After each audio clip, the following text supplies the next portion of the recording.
Good morning दोस्तों, कैसे हो? आशा करते हैं अच्छे होंगे। और ये मेरा पार्ट 2 है। क्लास 10th मैथ का पार्ट 2 वीडियो है। पार्ट 1 में आपने देखे था। पार्ट 1 में आपने देखे थे कि यूक्लिड डिवीजन लेमा के बारे में दिखाए थे। देखे थे कि कैसे वो होता है, जिसमें था डिविडेंड इक्वल टू था divisor multiply quotient plus remainder. वो यूक्लिड डिवीजन लेमा कहलाता है। तो उसके बारे में पढ़े थे। आज हम पढ़ेंगे, सेकेंड वीडियो पढ़ेंगे जो रियल नंबर का ही ये सेकेंड पार्ट होगा। तो रियल नंबर के ऐसे तो हम 9th क्लास का पहला वीडियो डाले उसमें डाल दिया, लेकिन फिर भी थोड़ा हम दिखा दे रहे हैं, क्विक रिवीजन करा दे रहे हैं कि रियल नंबर क्या होता है। चलिए स्टार्ट करते हैं। रियल नंबर क्या होता है?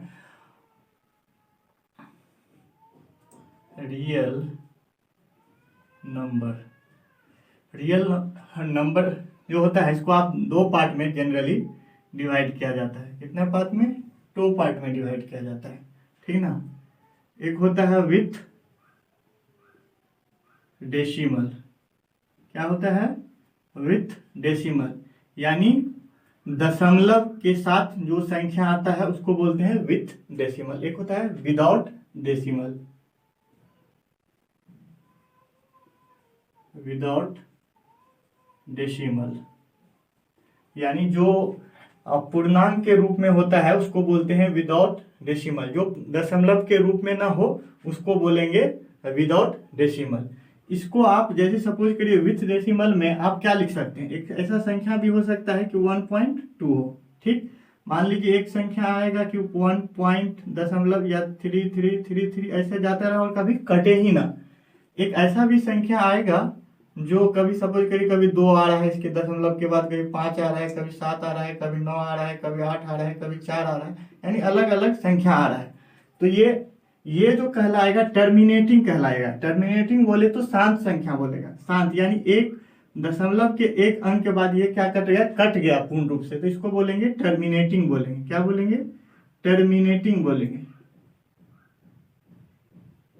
क्या बोलेंगे? टर्मिनेटिंग डेसिमल बोलेंगे।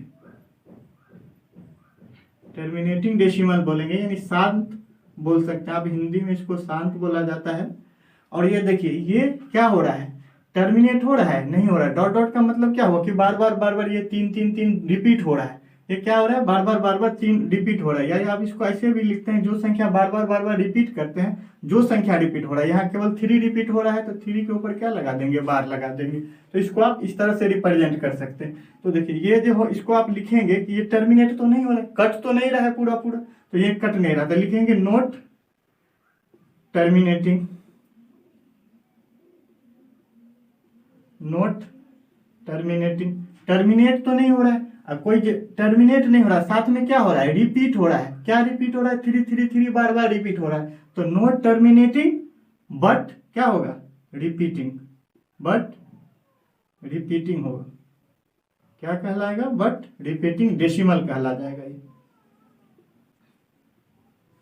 ठीक ना। तो ये not terminating but repeating decimal है। इसमें देख लीजिए आप, टर्मिनेट हो रहा है? नहीं हो रहा है। डॉट डॉट का मतलब हो गया कि संख्या टर्मिनेट नहीं कर रहा है, मतलब कट नहीं रहा है पूर्ण रूप से। अगर कट नहीं रहा है पूर्ण रूप से तो नॉट टर्मिनेटिंग हो गया। क्या हो गया? नॉट टर्मिनेटिंग हो गया। नॉट टर्मिनेटिंग हो गया, बट नॉट टर्मिनेटिंग हो गया। लेकिन क्या देख रहे हैं? ये रिपीट कर रहा है। कोई संख्या कभी 2 आ रहा है, कभी 5, कभी 7, कभी 9, कभी 8, कभी 4, यानी कोई एक फिक्स पैटर्न में, कोई एक जैसे सीरीज में नहीं आ रहा है। उसका मतलब है कि ये रिपीट नहीं कर रहा है, तो इसको बोलेंगे नॉट रिपीटिंग। क्या बोलेंगे? नॉट रिपीटिंग डेसिमल बोलेंगे। इसको क्या बोलेंगे? नॉट रिपीटिंग डेसिमल बोलेंगे। तो आई होप ये सर आपको समझ में आ रहा है। नॉट रिपीटिंग डेसिमल का मतलब हो गया कि ये अशांत है। क्या है?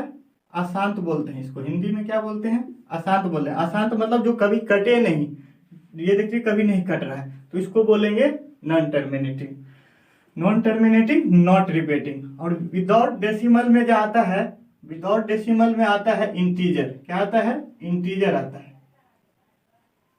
इंटीजर आता है। इंटीजर को बोलते हैं पूर्णांक। क्या बोलते हैं? पूर्णांक बोलते हैं। अब देखिए, इस पूर्णांक में आपको बहुत सारा नंबर मिल जाएगा। पूर्णांक में पॉजिटिव मतलब धनात्मक पूर्णांक भी होता है और ऋणात्मक पूर्णांक होता है, यानी पॉजिटिव इंटीजर भी होता है और निगेटिव इंटीजर होता है। तो अगर इसको दिखाया जाए जैसे 1 -1, सॉरी इस तरफ दिखाते हैं 1, ये 2, ये 3, ये 4, ये डॉट डॉट डॉट कहाँ तक जाएगा, इन्फिनिटिव तक जाएगा। कौन सा इन्फिनिटिव, पॉजिटिव इन्फिनिटी तक जाएगा। इधर देखा जाए तो -1, -2, -3, -4, ये कहाँ तक जाएगा, माइनस इन्फिनिटी तक जाएगा, यानी ये आपका क्या कहलाएगा, इंटीजर कहलाएगा। क्या कहलाएगा, आपका इंटीजर कहलाएगा। तो देखिए अब इंटीजर कहलाएगा ये, इसके अंदर आप सारा नंबर को आप अब जितना भी ऑड इवन यानी सम विषम, उसके बाद प्राकृतिक संख्या, पूर्ण संख्या, जितना भी संख्या होता है ये इसके अंदर आ जाता है। इसमें जो आता है आपका, देखिए इस दोनों को आप, इस दोनों का अगर देख लिया जाए, इस दोनों संख्या को आप देख लें, इस दोनों को तो आप क्या बोल सकते हैं, परिमेय संख्या बोलते हैं। क्या बोलते हैं, रेशनल नंबर, रेशनल नंबर। अगर हिंदी में बोला जाए तो इसको बोलते हैं परिमेय संख्या। क्या बोलते हैं, परिमेय संख्या बोलते हैं इसको। यानी परिमेय संख्या क्या होता है, परिमेय संख्या बोलता है। परिमेय संख्या का मतलब होता है अब जिसको P/Q के रूप में लिखे और Q क्या नहीं होना चाहिए, 0 नहीं होना चाहिए। P/Q के रूप में लिखे और 0 नहीं। आप बोलिएगा इसको आप कैसे लिख सकते हैं, ये तो आप कहीं हमको पता नहीं है कि कितना डिजिट के बाद टर्मिनेट हो रहा है, कट रहा है, कि इसको हम मतलब दशमलव भी, पॉइंट भी हटाएंगे और नीचे में उतना 1 डाल के उतना 0 डालेंगे। तो इसको हम 9th क्लास में प्रूफ करके दिखाए हैं कि आई थिंक इसका 2nd या 3rd वीडियो है, आप उसको जाके देखें कि ये कैसे P/Q के रूप में आ जाता है। तो ये दोनों परिमेय संख्या होगा। परिमेय संख्या P/Q के रूप में होना चाहिए था, जहाँ P और Q दोनों क्या होना चाहिए, इंटीजर होना चाहिए। सपोज करिए 5 रहेगा तो 5 देखिए यहाँ इंटीजर है, और नीचे 4 रहेगा तो 5/4 क्या हुआ, P/Q के रूप में हो गया। तो ये परिमेय संख्या होगा, लेकिन ये P और Q क्या होना चाहिए, इंटीजर होना चाहिए। इसको क्या बोलते हैं, अपरिमेय संख्या बोलते हैं, यानी इरेशनल नंबर बोलते हैं। क्या बोलते हैं, इरेशनल नंबर बोलते हैं, यानी अपरिमेय संख्या बोलते हैं।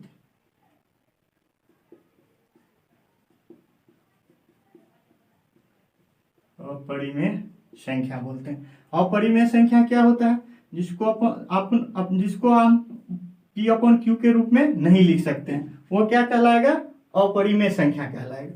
तो आई होप ये सारा चीज समझ में आया हो, क्योंकि उसको हम P/Q के रूप में नहीं लिख सकते हैं कि ये कहाँ जाके टर्मिनेट हो रहा है, हमको पता ही नहीं है। अगर दशमलव भी हटाएंगे, जैसे यहाँ देख लीजिए अगर 1.2 है तो ये 1.2 है, तो इसको क्या करेंगे, दशमलव हटाएंगे तो 1 आएगा, आगे 0 आएगा। तो P/Q के रूप में नहीं हो गया, ये 12 है, 10 हो गया। इसको अगर काटते भी है तो ये क्या 6 आएगा, ये 5 आएगा।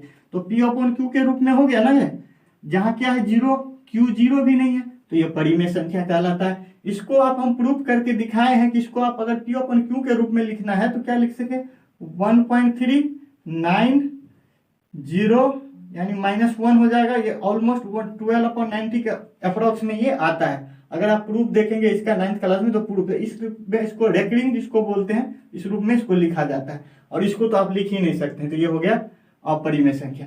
आप देखिए इसके अंदर आप डिफरेंट जितना सारा नंबर है, आप इस सारा नंबर इसके अंदर आ जाएगा। अगर सम संख्या बोला जाए, सम संख्या स्टार्टिंग आप बचपन से करते हैं सम संख्या से। तो सम संख्या क्या होता है, जो 2 से डिविजिबल हो, जो से पूर्ण रूप से कट जाए। तो 2 से कौन कौन कट रहा है, देखिए 2 से कट रहा है, 2 से कट रहा है, आगे भी जाइएगा तो कट रहा है। तो 2, 4, 6, 8 ये सारा इसके अंदर कम आ जाएगा, तो सम संख्या हो गया। विषम संख्या क्या हो जाएगा, विषम संख्या जो 2 से पूरा पूरा नहीं कटे। तो 2 से जो पूरा पूरा नहीं कटेगा क्या होगा, 1, उसके बाद 3, 5, 7, ये सारा क्या होगा, विषम संख्या होगा। देखिए 1 है, 3 है, फिर 5 आएगा, 7, तो ये आ जाएगा। उसके बाद आता है नेचुरल नंबर, यानी नेचुरल नंबर मतलब प्राकृतिक संख्या।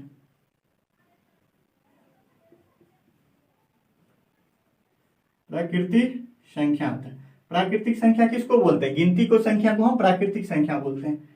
गिनती को संख्या को क्या बोलते हैं, हम प्राकृतिक संख्या बोलते हैं। तो जैसे गिनती का संख्या क्या, 1, 2, 3, 4, 5, ये सारा क्या आ गया, प्राकृतिक संख्या। इसके अंदर आगे कि नहीं आ गया। उसके बाद आता है पूर्ण संख्या, उसके बाद आता है पूर्ण संख्या।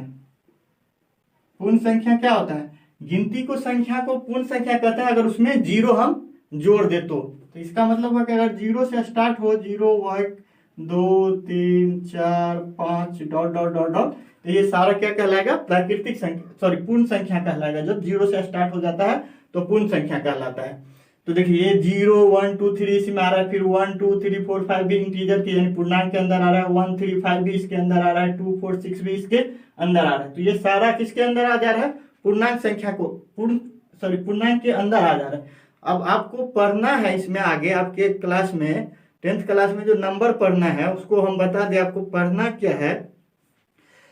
रेशनल और इरेशनल तो जान गए, पी अपॉन क्यू के रूप में होना चाहिए, और ये हमेशा याद रखिए पी अपॉन क्यू के रूप में होना चाहिए, और पी और क्यू क्या होना चाहिए? पूर्णांक होना चाहिए। और आपको जो नंबर पढ़ना है आपको 10th क्लास में, उसमें पढ़ना है कंपोजिट नंबर और प्राइम नंबर पढ़ना है। तो प्राइम नंबर क्या होता है? प्राइम नंबर मतलब बोले तो अभाज्य संख्या, प्राइम नंबर बोलते हैं तो अभाज्य संख्या बोलते हैं उसको, अभाज्य संख्या। अभाज्य संख्या बोले तो अभाज्य संख्या ऐसी संख्या होती है जो एक से तो बड़ा होना चाहिए, वो संख्या एक से बड़ा होना चाहिए, और उस संख्या एक से और खुद से कटना चाहिए। वो एक से बड़ा तथा संख्या क्या होना चाहिए? एक और स्वयं से विभाज्य हो। क्या हो? विभाज्य हो। देखिए दोस्त, हम बोर्ड पे अभी स्टार्टिंग में लिख रहे हैं तो थोड़ा मेरा राइटिंग का प्रॉब्लम आएगा, लेकिन हम बोल रहे हैं तो आप समझते होंगे कि हम क्या लिख रहे हैं। तो आप ये थोड़ा मैनेज करने का कोशिश कीजिएगा। तो अभाज्य संख्या किसको बोलते हैं? जो संख्या एक से तो बड़ा होना चाहिए, साथ में क्या होना चाहिए? संख्या, जो संख्या वो एक से विभाज्य होना चाहिए, और जो संख्या खुद है उससे विभाज्य होना चाहिए। सपोज करिए कि 2 है, 2 को देखिए 2 क्या है? अगर हम 2 लेते हैं तो 2 देखिए 1 से डिवाइड हो रहा है, 1 से भी चला जाएगा, फिर 2 किससे जाएगा? 2 से भी चला जाएगा, और किसी संख्या से जाएगा? नहीं जाएगा। और ये 1 से क्या है? बड़ा भी है, नहीं है? ये 2 जो क्या है 1 से बड़ा भी है, और 1 से और 2 से, यानी खुद से संख्या, खुद का मतलब जो संख्या 2 तो 2 से डिविजिबल होना चाहिए या कटना चाहिए, और 1 से कटना चाहिए। तो 2 क्या हुआ? एक अभाज्य संख्या। तो इस तरह से अगर इसका एग्जाम्पल देखा जाए, इसका एग्जाम्पल देखें तो 1 से बड़ा होना चाहिए, तो 2 हुआ, 3 हुआ, 5 हुआ, 7 हुआ, 9 नहीं होगा, फिर 11 होगा, फिर 13 होगा। ये संख्या सारा क्या कहलाएगा? अभाज्य संख्या कहलाएगा। क्या कहलाएगा? अभाज्य संख्या कहलाएगा। ये संख्या क्या संख्या कहलाएगा? अभाज्य संख्या कहलाएगा। तो आई होप ये सारा चीज आपको समझ में आ रहा होगा। चलिए आगे आपको बता दे, आई होप ये सारा चीज उतार लेंगे, और इसमें 1-2 नंबर और बचा है, आपको बता देते हैं। तब तक इसको हम थोड़ा इरेज कर लेते हैं।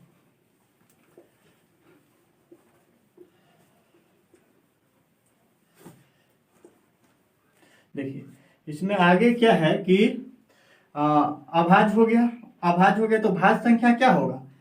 भाज्य संख्या ऐसा संख्या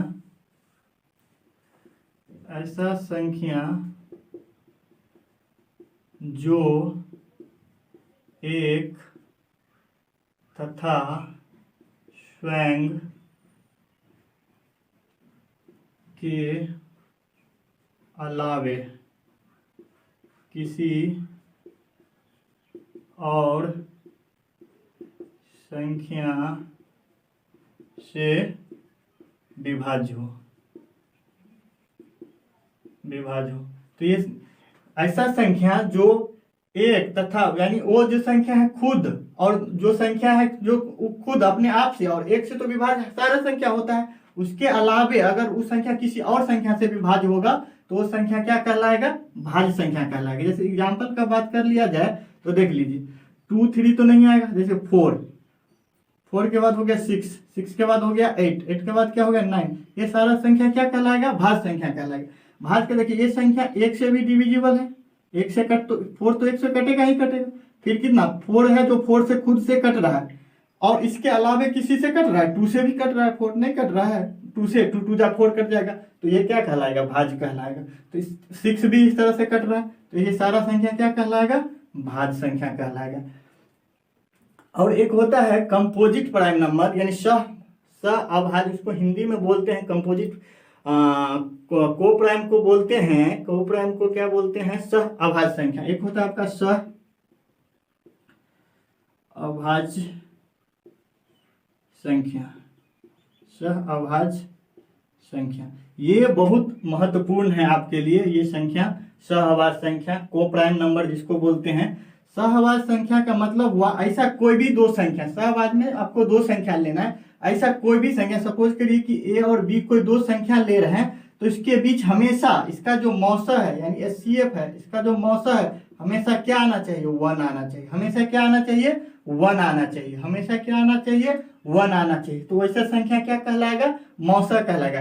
को प्राइम का मतलब ही होता है कि दोनों के बीच में कोई कॉमन नहीं हो, कोई कॉमन नहीं हो, सिर्फ कॉमन हो तो एक और कोई कॉमन है। सपोज करिए हम ले लिए 4 ले लिए और 5 ले लिए, इस दोनों में देख लीजिए कुछ कॉमन है, कुछ नहीं कॉमन है, केवल एक कॉमन। एक से मल्टीप्लाई कर दीजिए तो कोई फर्क नहीं पड़ेगा, एक बाहर भी कर लीजिए कोई फर्क नहीं पड़ेगा।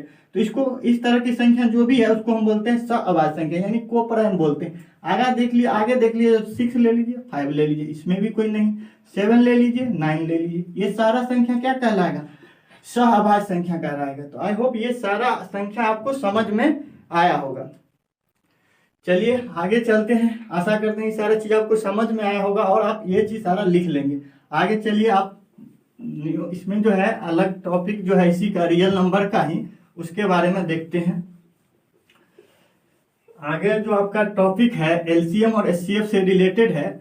जो आप एलसीएम और एचसीएफ का एप्लीकेशन है उसके बारे में जानेंगे कि अगर कोई दो संख्या है तो उसका एलसीएम और एचसीएफ कैसे निकालते हैं।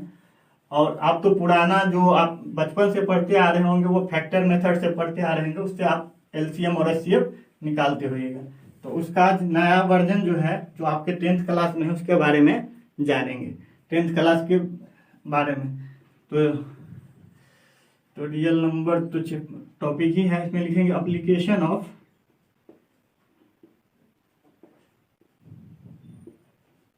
एलसीएम एंड एचसीएफ, यानी इस दोनों का आपको क्या देखना है, एप्लीकेशन देखना है। जो 10th क्लास में आपका एप्लीकेशन है उसके बारे में देखना है।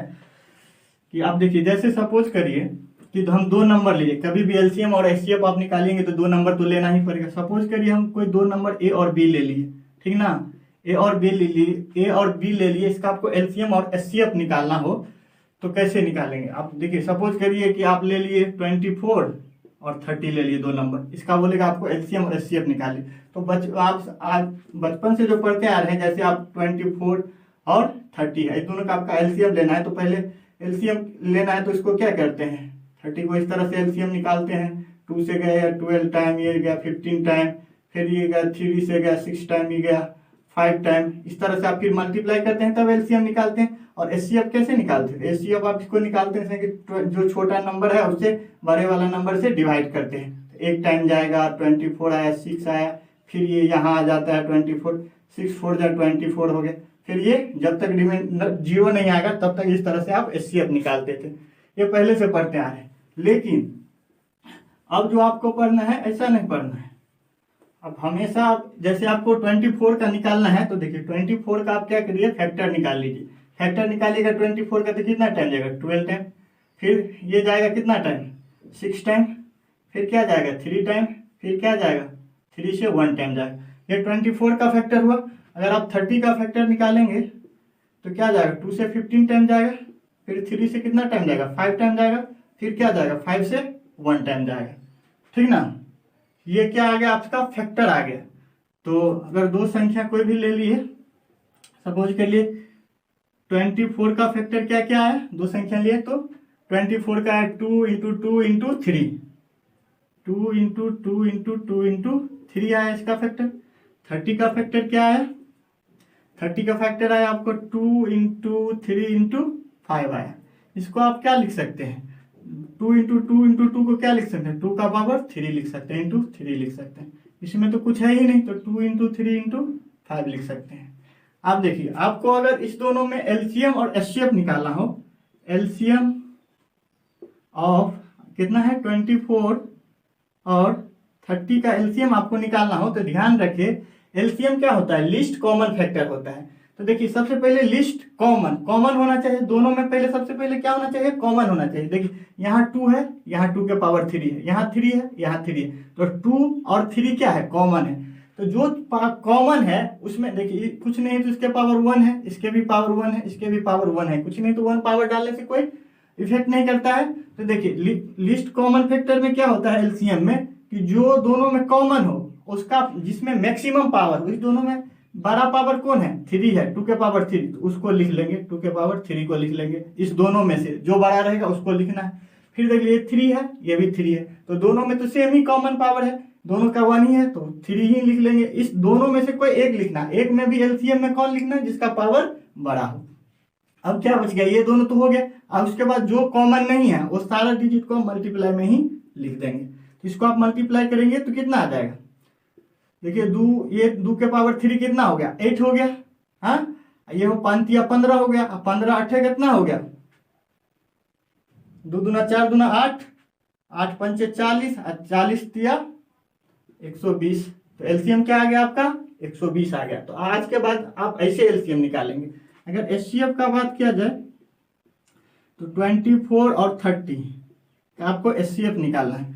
एचसीएफ निकालना है तो फिर क्या होता है, हाईएस्ट कॉमन फैक्टर होता है। मौसम का मतलब होता है महत्तम समावर्तक, यानी हाईएस्ट कॉमन जो दोनों में हो। तो फिर देखिए ये भी कॉमन है और ये भी दोनों में कॉमन है। मौसम में दोनों तो कॉमन में है, लेकिन लौसा में भी देखते थे, लेकिन मौसम में देखेंगे जो दोनों कॉमन है, जिसका पावर कम है उसको लिखेंगे। तो ये दोनों में क्या है, 2 के पावर 3 और 2 कॉमन है, ये दोनों में कॉमन है, लेकिन पावर जिसका कम है उसको लिखेंगे। तो इस दोनों में कौन सा पावर कम है, 2 के पावर 1 है, यानी 2 कम है, तो इसको लिखेंगे। ये 3 में फिर सेम है, अगर कम रहता बड़ा रहता तो कम वाला लिखते तो इसमें 3 लिख देंगे बस। और जो कॉमन नहीं है उसको नहीं लिखना है, इसमें एलसीएम में लिख देते थे, लेकिन एचसीएफ में आपको नहीं लिखना है मौसम, इसको मल्टीप्लाई करके लिख देंगे। तो कितना आ गया, 6 आ गया।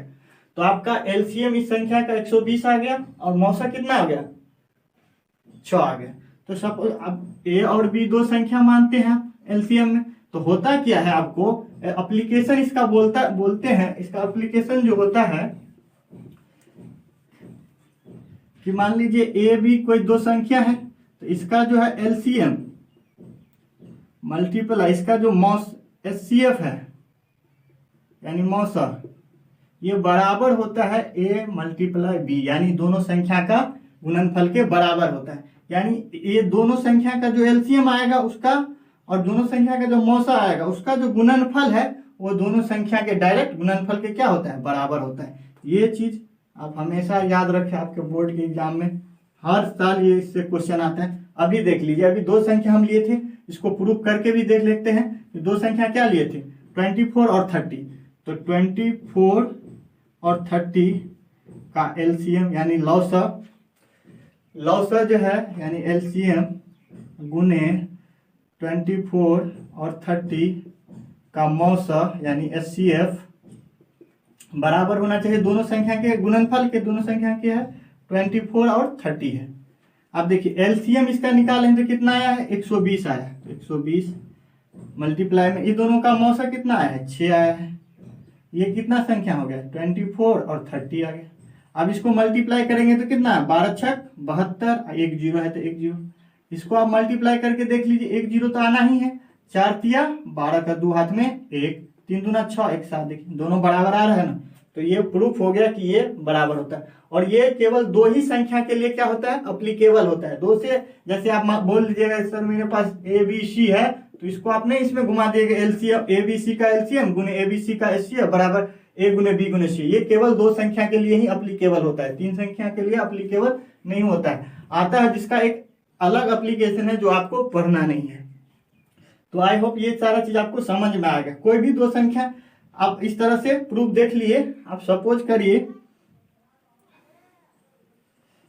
आप इसमें आपको और क्या पैटर्न दे सकता है कि दो संख्या में से किसी दो तो संख्या दिया ही रहेगा और साथ में आपको एलसीएम या कोई एक एचसीएफ दे देगा।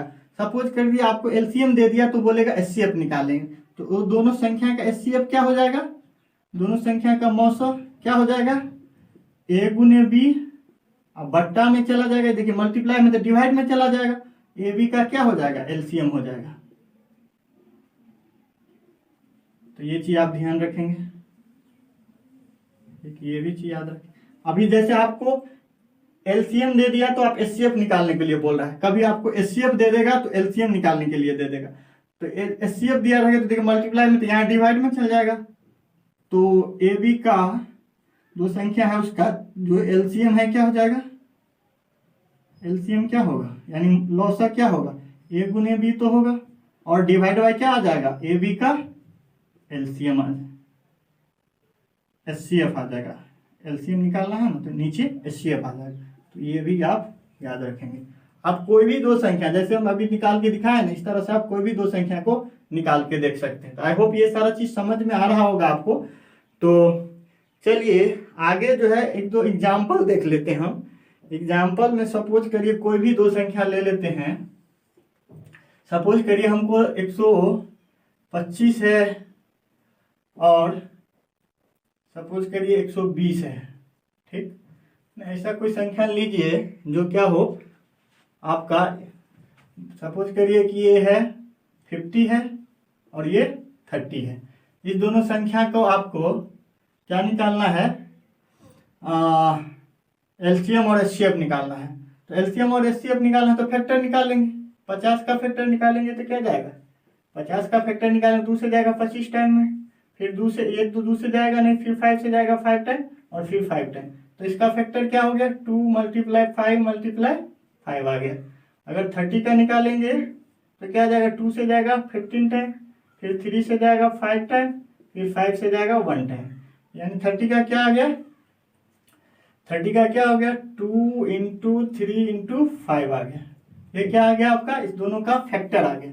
अब आपको एलसीएम बोले और एचसीएफ बोले, कुछ भी बोले तो निकाल सकते हैं। 30 और 50 का एलसीएम क्या हो जाएगा, यहाँ से लॉसर एलसीएम जो है इसका हो जाएगा आपको। एलसीएम क्या होता है, लिस्ट कॉमन फैक्टर, दोनों में कॉमन हो, जो मैक्सिमम पावर हो वो, उस दोनों में से जो कॉमन हो उस दोनों में से एक ही नंबर लेना है जो मैक्सिमम पावर हो। तो देखिए कॉमन क्या क्या है, इसको अगर लिखे आप तो इसको 2 × 5 का स्क्वायर लिख सकते हैं। इसको क्या लिख सकते, 2 × 3 × 5 ही लिखना पड़ेगा, इसमें तो कुछ है नहीं। तो देखिए इस दोनों में क्या कॉमन है, 2 कॉमन है और साथ में 5 कॉमन है। दोनों में 2 कॉमन है, मैक्सिमम पावर क्या है, एक ही है, तो 2 ही लिखेंगे दोनों के लिए। ये दोनों देखिए 5 और 5 का स्क्वायर 5 दोनों में है तो कॉमन है, जो मैक्सिमम पावर है वो लिखते हैं तो 5 का स्क्वायर हो जाएगा। बचा क्या, 3 तो 3 लिख देंगे। तो ये क्या आ जाएगा, एलसीएम आ गया। ये कितना होगा, 5 का स्क्वायर 25 हो गया, 25 को 2 बार मल्टीप्लाई करेंगे 50 होगा, 50 को 3 बार मल्टीप्लाई करेंगे 150 हो जाएगा।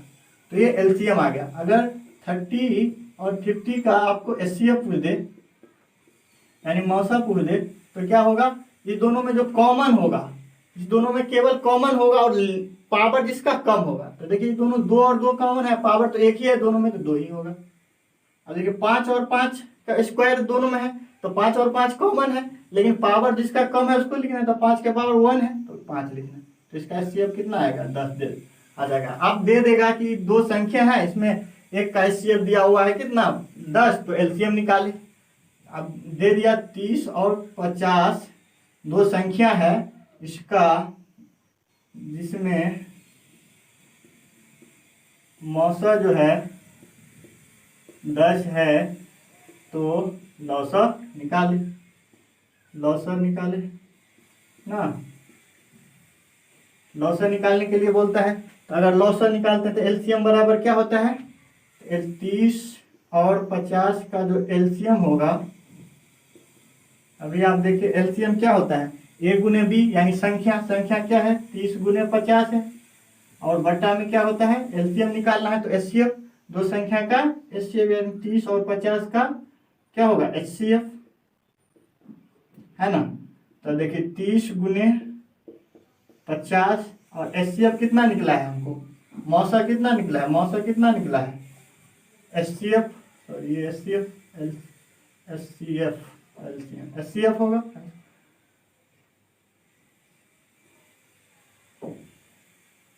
ये एम भी हो सकता है और एफ भी हो सकता है, ठीक ना, कोई दिक्कत नहीं है। क्योंकि लीस्ट कॉमन मल्टीपल हो या लीस्ट कॉमन फैक्टर भी बोल, एलसीएफ भी बोल सकते हैं, एलसीएम बोल सकते हैं, कोई फर्क नहीं पड़ेगा। अब देखिए दोनों का एचसीएफ मेरे पास कितना आया है, 10 आया है। तो देखिए 1 0 से तो 1 0 कट गया, कितना बचा, 3 5 जा 150। तो संख्या क्या आएगा, देखिए एलसीएम आया 150, और देखिए हमको एलसीएम जो निकाले थे कितना आया था, 150 आया है। तो यहाँ से ये भी प्रूफ हो रहा है कि ये इस तरह से होता है। तो आई होप ये सारा चीज़ आपको समझ में आया होगा, और आशा करते हैं कि ये आप राइट डाउन कर लेंगे। आगे जो आपका टॉपिक है वो है रेशनल को आप किस तरह से प्रूफ करते हैं। मान लीजिए सपोज करिए कोई संख्या इरेशनल है, उसको प्रूफ करना है आपको रेशनल, तो उसको आप चलिए आज ही करा ही देते हैं, लेकिन वीडियो लंबा हो जाएगा, तो मेरे पास इतना सारा सुविधा तो अभी नहीं है कि हम उसको फिर कटर करें, ये सारा करें फिर करें, तो ये हो नहीं पाता है। तो ऐसा करते हैं कि हम नेक्स्ट वीडियो जो लाएंगे उसमें आपको हम ये चीज प्रूफ करके दिखा देंगे कि सपोज करिए कि इरेशनल क्या होता था। इरेशनल होता है, इरेशनल संख्या जो होता है वो पी अपॉन क्यू के फॉर्म में नहीं होता है, पी और क्यू के फॉर्म में नहीं होता है। उसके बारे में आपको जानना है कि ये क्या होता है, तो हम नेक्स्ट वीडियो में इसको आपको हम बता देंगे। तब तक के लिए बाय बाय।